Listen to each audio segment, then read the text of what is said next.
Dans cette vidéo, nous allons étudier les statistiques descriptives et plus précisément le vocabulaire propre aux statistiques descriptives. Lorsque l'on fait une étude statistique, nous allons étudier une population.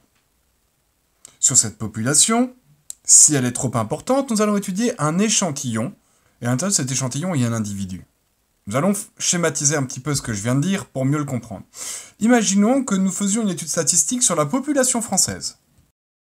Donc la population est représentée, par cette étude statistique, la population étudiée est bien les 67 millions de Français. Sur cette population, de temps en temps, nous allons en prendre un échantillon. Alors à quoi peut servir un échantillon? Un échantillon peut être une étude plus spécifique dans la population française, ou autrement, vous voyez par exemple de temps en temps, on peut voir les Français aiment ceci ou les Français aiment cela. Est-ce que vous avez déjà été appelé par une étude statistique? Non. Donc ça veut dire qu'ils n'ont pas appelé les 67 millions de personnes.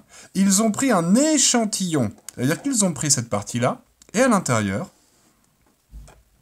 ils vont prendre un échantillon. Et cet échantillon, dans ce cadre précis, cet exemple précis, doit être représentatif de la population.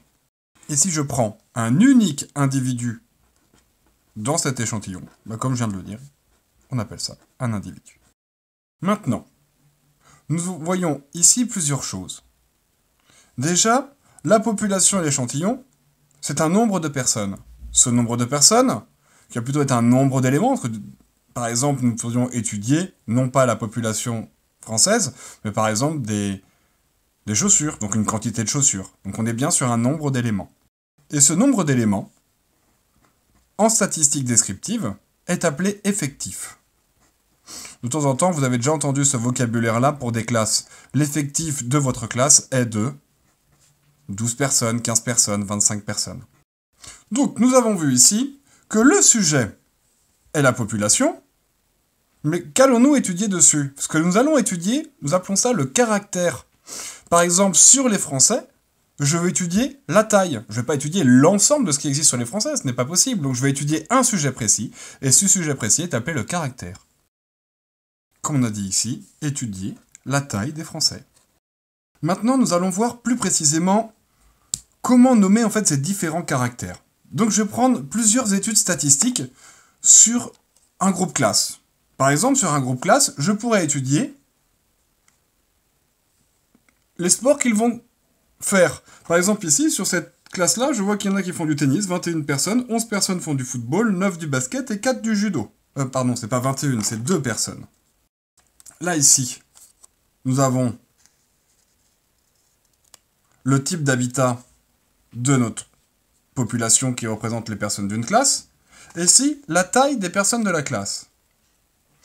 Nous voyons ici que sur ces différents tableaux, il y a des choses bien distinctes.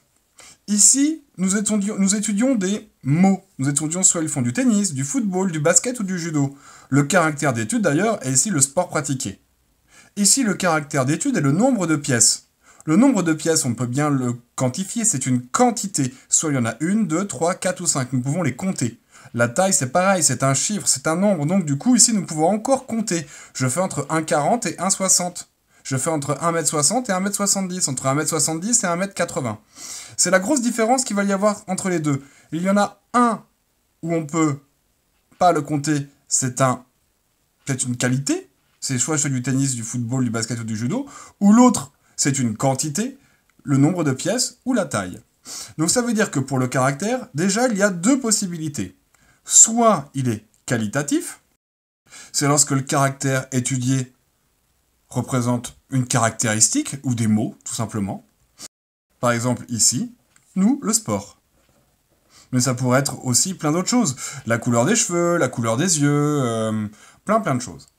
Ensuite, autre possibilité, si c'est mesurable, s'il représente une quantité, on dira donc qu'il est quantitatif. Il faut juste vous dire que c'est un nombre.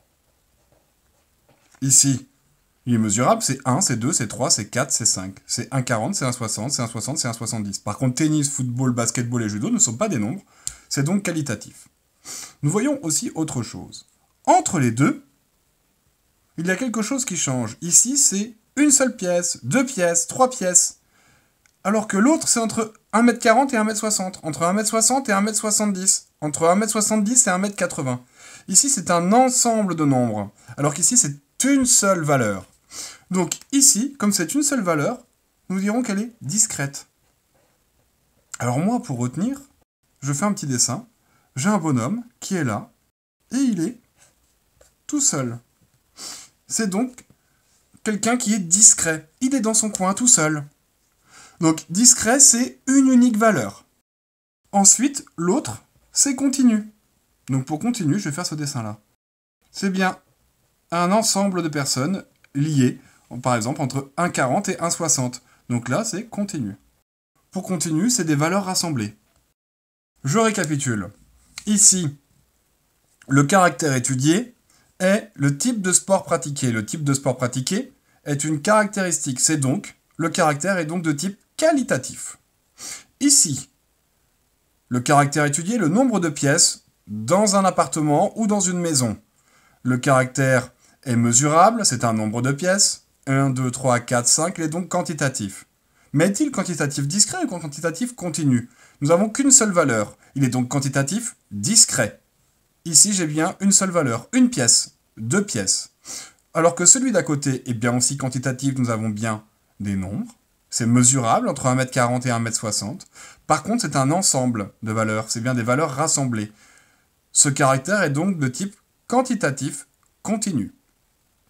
Maintenant, sur le type quantitatif continu, nous allons de temps en temps parler de classe modale. Qu'est-ce que la classe modale? Nous cherchons la classe qui va avoir l'effectif le plus élevé. L'effectif le plus élevé dans cette classe est ici. La classe modale est donc 1,60 à 1,70. Classe modale, 1,60, 1,70. Pourquoi? Parce que c'est celle qui a l'effectif le plus important. Voilà, c'est tout pour le vocabulaire sur les statistiques descriptives.